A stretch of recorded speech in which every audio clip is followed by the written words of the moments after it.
Weekend show के अंदर आपका स्वागत है दोस्तों। देखो, हम में से कई लोग हैं जो लोग जॉब करते हैं और पूरे हफ्ते बिजी रहते हैं, तो मेन जो न्यूज़ होती हैं या फिर ट्रेंडिंग न्यूज़ होती है या फिर ट्रेंडिंग जो भी बातें चल रही होती है वो मिस हो जाती हैं। Same thing goes for student, जैसे स्कूल के स्टूडेंट हो गए या फिर कॉलेज स्टूडेंट हो गए। अब कॉलेज स्टूडेंट का क्या है कि कुछ लोग जॉब भी करते हैं साथ साथ पार्ट टाइम, तो उनसे भी कई चीज़ मिस हो जाती हैं। तो फिर करंट अफेयर्स या फिर जनरल नॉलेज या फिर ट्रेंडिंग इन्फॉर्मेशन क्या चल रही है, आखिर वो मिस क्यों हो, तो वो मैं आपको मिस नहीं होने दूंगा। मैं पूरे हफ्ते छोटी छोटी वीडियोस बनाता हूँ लेटेस्ट न्यूज़ के ऊपर या फिर लेटेस्ट जो भी ट्रेंडिंग इन्फॉर्मेशन चल रही होती है, और हफ्ते के एंड में वो सारी की सारी न्यूज़ एक साथ कोलैब करके एक साथ इकट्ठी करके आपको यहाँ पे पेश कर देता हूँ। तो आप आराम से बैठ जाइए, पॉपकॉर्न लेकर बैठिए या फिर खाना खाते हुए देखिए, लेकिन आराम से बैठिए और पूरे हफ्ते की मेन न्यूज़ का मजा लीजिए। तो चलिए दोस्तों शुरू करते हैं। अगर वीडियो अच्छी लगी हो तो फॉलो जरूर करके जाना, क्योंकि आपके एक फॉलो करने से मुझे थोड़ा अच्छा सपोर्ट मिल जाएगा और कुछ नहीं है।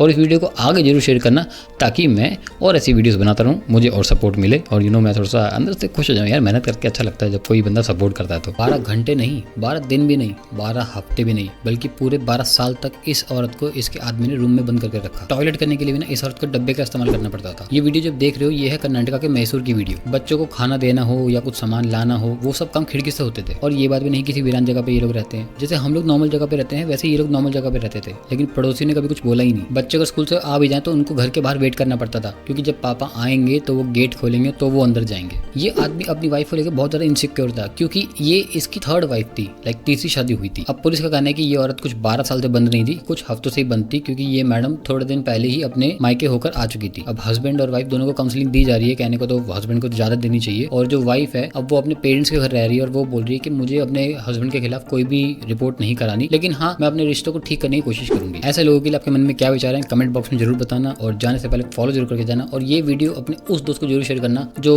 मतलब काफी ज्यादा इनसिक्योर टाइप का।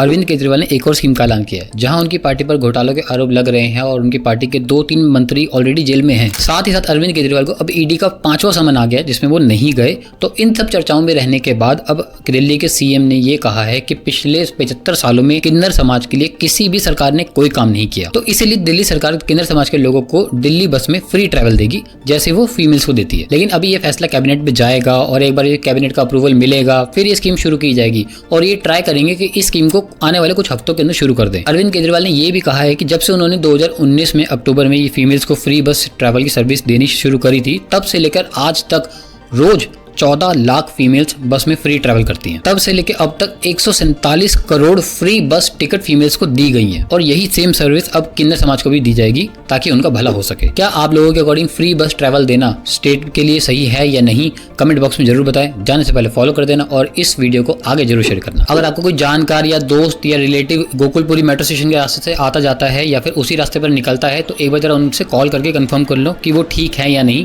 क्योंकि ये जो वीडियो देख रहे हो ये उस मेट्रो स्टेशन की है जहाँ पर मेट्रो की जो सीलिंग है वो नीचे गिर गई, और उस रास्ते से उस टाइम जो लोग नीचे निकल रहे थे वो अभी तक उस मलबे के नीचे दबे हुए हैं। ये जस्ट अभी हुआ है थोड़े टाइम पहले। इस हादसे के बाद दिल्ली मेट्रो को अपनी पूरी लाइंस को, पूरे ब्रिजेस को चेक करना चाहिए कि सब कुछ सही मटेरियल लगा हुआ है या नहीं, कहीं पर कुछ क्रैक वैक तो नहीं है, क्योंकि इससे बहुत ही जान माल का नुकसान हो सकता है पूरी दिल्ली के अंदर। अब देखते हैं कि दिल्ली के सीएम केजरीवाल इसके लिए क्या स्टेप उठाते हैं। उत्तराखंड के यूसीसी बिल के अकॉर्डिंग लिव इन रिलेशनशिप में रहने के जो रूल्स हैं उन्होंने आते ही सबको चौंका दिया है, और इन रूल्स के बारे में आपको जरूर जानना चाहिए। Rule number 1, live in relationship partner statement देके अपने रिलेशनशिप के स्टेटस को डिस्ट्रिक्ट ऑफिशियल से रजिस्टर करवा सकते हैं, वरना 6 महीने की सजा या फिर 25,000 का फाइन देना पड़ सकता है, और जब वो लोग अलग होंगे तो भी उनको इन्फॉर्म करना पड़ेगा। रूल नंबर 2, लिव इन में रहने वालों में से अगर कोई भी 21 साल से उम्र का हुआ तो उसके पेरेंट्स को या फिर उसके गार्जियन को रजिस्ट्रार के थ्रू इन्फॉर्म किया जाएगा। Rule number 3, live in relationship से जो भी बच्चा पैदा होगा वो वैध माना जाएगा, वैलिड होगा, और उसको कानूनी मान्यताएं दी जाएंगी और उसको सारे अधिकार दिए जाएंगे। सबसे खतरनाक रूल नंबर 4, अगर लड़की को लिव इन पार्टनर वाला छोड़ देता है तो वो लड़की मेंटेनेंस क्लेम कर सकती है। रूल नंबर 5, अगर लिव इन रिलेशनशिप का पार्टनर जो है अपने साथ वाले पार्टनर से झूठ बोल के रह रहा है या फिर उसके साथ जबरदस्ती रह रहा है या फिर उसके साथ अपनी आइडेंटिटी छुपा के रह रहा है, तो वो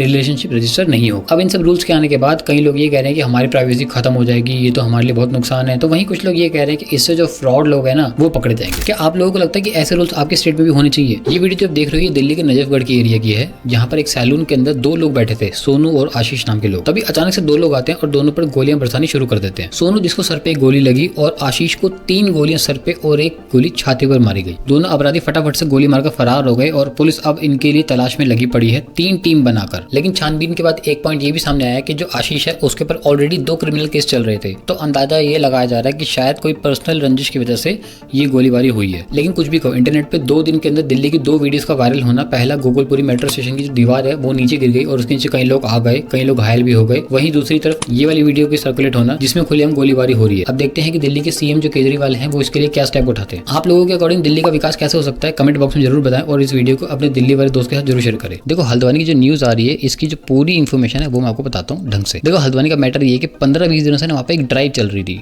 जिसमें अतिक्रमण की जो प्रॉपर्टीज़ हैं उन सबको हटाया जा रहा था, तोड़ा जा रहा था, जितनी भी आगे बड़ी हुई हैं। अतिक्रमण यानी कि आपकी जो लिमिट है यहाँ तक है और अपने अपना घर यहाँ तक बना रखा है, ये हो गया अतिक्रमण। तो उतनी जगह को हटाया जा रहा था, फालतू जगह को, और जिन लोगों ने इनवैलिड कब्जा कर रखा था उन सबको भी हटाया जा रहा था। तो इस ड्राइव के चलते हुए उन्होंने देखा कि एक सरकारी ज़मीन पर मज़ार या मस्जिद बनी हुई थी।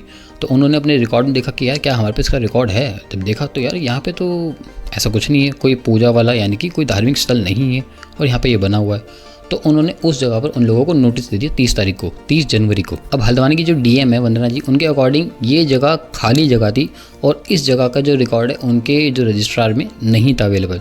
मतलब ये जगह कोई धार्मिक जगह है, पूजा स्थल है, जो भी है उनके पास इसका मतलब डेटा अवेलेबल नहीं था। लेकिन वहाँ के लोग बोल रहे थे कि ये मज़ार है या फिर मस्जिद है या फिर एक पूर्व पूजा स्थल है। तो उन्होंने बोला कि भाई हमारे रिकॉर्ड्स के अंदर नहीं है। वहाँ के लोग इस जगह को मलिक का बगीचा बोलते थे, लेकिन रिकॉर्ड्स के अंदर ये जगह कौन सी आ रही थी, नगर निगम की नजुल भूमि। तो नगर निगम वालों ने बाहर एक नोटिस चिपका दिया और उसमें ये लिखा था कि खुद से अतिक्रमण हटा लें, उनसे दस्तावेज पेश करने को कहा गया और कहा गया कि अगर ऐसा ना हुआ तो नगर निगम अतिक्रमण हटाएगी। ये उन्होंने उस पर्चे के अंदर लिखा हुआ था। तो ये सारी बात उन्होंने मीडिया के सामने बताई, एक प्रेस कॉन्फ्रेंस करके उनके सामने एक वीडियो फुटेज भी दिखाई सबको कि देखो ये जो जगह थी, इस जगह की उन्होंने फुटेज ली थी 30 तारीख के टाइम पर, जब उन्होंने नोटिस चिपकाया था कि देखो छतें हैं, छतों के ऊपर ज़्यादा पत्थर भी नहीं, कोई इतने बड़े मतलब पत्थर नहीं पड़े हुए लोगों को मारने के लिए। इसका मैं आपको आगे कंटेक्स्ट बताऊंगा क्यों बोल रहा हूँ।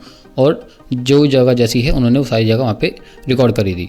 लेकिन जब वहाँ पर डिमोलिशन का शुरू हुआ प्रोसीजर, आधे पौने घंटे के अंदर ही वहाँ पर भीड़ इकट्ठी होना शुरू हो गई और पहली आगजनी की उन्होंने वीडियो दिखाई कि ये पहली जो आगजनी शुरू हुई थी, बाइक या कार जलाई गई, उसका एरियल व्यू उन्होंने दिखाया था। वो वहाँ से शुरू हुआ, एकदम से भीड़ जो है वो इतनी इकट्ठी हो गई और जब उस भीड़ ने थाने को घेर लिया और उस जगह को भी घेर लिया जहाँ पे डिमोलिशन हो रहा है, फिर वहाँ से एकदम से पता नहीं लेकिन पत्थरों की बरसात होने लग गई बहुत बड़े बड़े। ये जो मैं कोई नीचे वीडियो दिखा रहा हूँ इसके अंदर जो वहाँ पे बंदा काम कर रहा था डिमोलिशन का, उसने बताया कि हम लोग जब डिमोलिशन कर रहे थे तभी अचानक से ऊपर से पत्थर आने लगे। हमको लगा कि सामने से आएंगे लेकिन ऊपर से आ रहे थे और इतनी जगह से आ रहे थे कि हम लोग देख नहीं पाए। हर एक बंदा अपनी अपनी जान बचा कर भाग रहा था। वहाँ की जो स्थानीय लोग हैं जो वहाँ पे रह रहे हैं, उन्होंने ये बोला कि जब पत्थर आ रहे थे तो उनको लगा कि शायद बड़े लोग मार रहे होंगे, पर उन्होंने देखा कि लेडीज मार रहे हैं, छोटे छोटे बच्चे पत्थर मार रहे हैं। वो लोग किसी तरीके से भागने की कोशिश कर रहे थे, पुलिस ने रोकने की कोशिश करी तो लोगों ने मारने शुरू कर दिए। वो कहाँ तक जान बचा सके भाग सकते थे, उन्होंने जहाँ तक मतलब ट्राई करा वो बस करें, लेकिन कई लोगों के हाथ पैर बहुत सारे टूटे। और तो डीएम वंदना जी ने ये भी बताया कि जो पुलिस स्टेशन के बाहर का जो एरिया में जितनी भी व्हीकल्स खड़े हुए थे, पुलिस के गाड़ी बाइक जितने भी लोग थे सब जला दिए, उन लोगों ने जलाने शुरू कर दिए। और फिर उन्होंने अंदर अटैक करा, अंदर पेट्रोल बम मारे ताकि जो लोग अंदर हैं वो अंदर ही अंदर फंसे रह जाएं और उन सबको जिंदा जलाने की कोशिश करी गई। यहाँ तक कि रिपोर्टर्स को भी जिंदा जलाने की कोशिश करी गई। जो रिपोर्टर भाग रहा था उसको भी पकड़ के आग में फेंकने की कोशिश करी गई, लेकिन कुछ पुलिस वालों ने उनको बचा लिया और वो किसी तरीके से जान बचाकर भागे, लेकिन उनको चोटें लगी हैं, वो हॉस्पिटलाइज हो रखे हैं। अब ये सारा सीन सुनकर वही जो वहाँ के सीएम है उनको आ गया गुस्सा और उन्होंने शूट एट साइड का ऑर्डर दे दिया और उसके बाद से बहुत सारे लोग गिरफ्तार हुए और बहुत सारे लोगों को मारा भी गया। अब इस सारे मूवमेंट के बाद जो है इंटरनेट पे जो वीडियोस आ रही है, एक तरफ वीडियो वो आ रही है जिन लोगों की चोटें लगी हैं। ये जो नीचे फुटेज देख रहे हैं इसके अंदर पुलिस वालों तक को इतना मारा गया है, जिसमें फीमेल पुलिस वाली हैं उनको भी इतना मारा हुआ है, इनके मुंह से खून निकल रहा है, हर जगह से उनके देखो खून निकल रहा है, किसी को नहीं बख्शा गया। इन सबको जान से मारने की कोशिश करी गई थी। तो ये सब देखने के बाद देखो सीएम को गुस्सा तो आएगा। अब बात ये कि ये कोई मतलब कम्युनल झगड़ा नहीं था, समझ रहे हो कि भाई मुस्लिम को कुछ करा जा रहा है तो उसके ऊपर उन लोगों ने रिटेलिएट करा, नहीं। डीएम वंदना जी ने ये बताया कि जब पथराव शुरू हुआ, जब लड़ाई शुरू हुई तो उस टाइम पुलिस ने कोई किसी को कुछ नहीं कहा था, ना गाली गलोच, ना फालतू मतलब कि मारने की कोशिश करी, ना कुछ प्रोवोक करने की कोशिश करी। वो बस अपना काम कर रहे थे, उतने में ही हमला शुरू हो गया। और उन्होंने ये भी बताया कि जो पूरी की पूरी इन्वेस्टिगेशन हुई है उसके अकॉर्डिंग ये पता चल रहा है कि ये सब कुछ प्री प्लान था। ये वहाँ के लोगों ने मतलब जो है क्या कहते हैं एकदम से ही ये एक्शन नहीं लिया, नहीं। उन लोगों के बीच में एक भीड़ आई और उन लोगों ने ये सारा काम शुरू कर दिया। जो ये लड़ाई झगड़े और ये आगजनी हुई, लोगों को मारने की कोशिश करी गई, पुलिस वालों को जिंदा जलाने की कोशिश करी गई, ये सारा कुछ एक प्री प्लान था। तो देखो शूट एट साइड का ऑर्डर जो दिया ना, ये इसका रीजन ये है कि जब आप पुलिस वालों को मारने की कोशिश करते हो, आप पुलिस थाने को जलाने की कोशिश करते हो, ये एक ना मतलब समझ लो कि आप सरकार के एकदम अगेंस्ट में जा रहे हो, आप पूरा का पूरा सिस्टम तोड़ने की कोशिश कर रहे हो, आप पूरे सिस्टम को अपने हाथ में लेने की कोशिश कर रहे हो, जो कि बहुत ही गलत है। अब काफी लोगों को अरेस्ट कर लिया गया, अब इनके ऊपर कौन कौन सी धाराएं लगेंगी ये तो पुलिस वाले जाने और वो लोग जाने, और वो लोग इससे अब मतलब कैसे बचेंगे या फिर इसके लिए अपनी क्या सफाई पेश करेंगे वो देखेंगे, और इनको बचाने के लिए कौन लोग सामने आएंगे वो भी देखेंगे। तो ये था सारा मैटर हल्द्वानी का जो मैंने आपको बता दिया। 9 फेब को अरविंद केजरीवाल ने ट्विटर के ऊपर ये वीडियो पोस्ट करी है, जिसमें उन्होंने ये बताया कि डीटीसी के जो भी बुजुर्ग पेंशन वाले थे लोग, पेंशन रुकी हुई थी 1.5 साल से, उन सबकी पेंशन उन सबके खाते में डाल दी है। उन्होंने इस बात के लिए माफी भी मांगी है कि जो